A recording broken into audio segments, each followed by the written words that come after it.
Wrocławiu. Ja oczekuję na koleje dolnośląskie, więc pokażę Wam koleje dolnośląskie, tam jak wygląda skład, który przyjedzie. I tak oczywiście jak na moich filmach. Zapraszam Was na poprzednie filmy, z których nie oglądaliście. No, jest dużo filmów, więc chciałabym, żebyście oglądali więcej. Teraz czekam na koleje dolnośląskie, zaraz przyjadą na ten peron do Lichkowa. Pusto jest. Koleje dolnośląskie, Polregio i w zasadzie nie ma wyboru większego. Na 5. peron wjeżdża pociąg kolei dolnośląskich, nie dla mnie, bo ja na 4. czekam.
Zbliżamy się do stacji Kamieniec z okolic.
Ławica.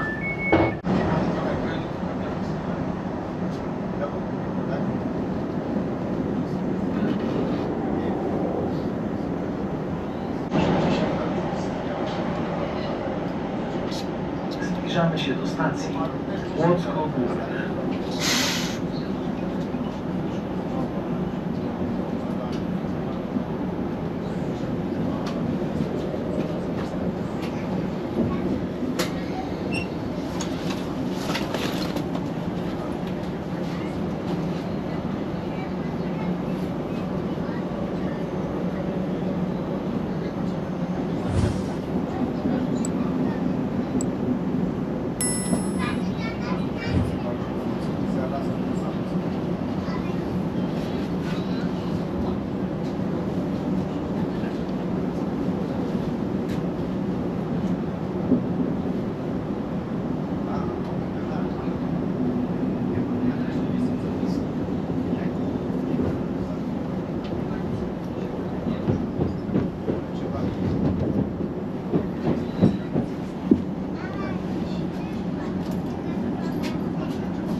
Witam Kłodzko.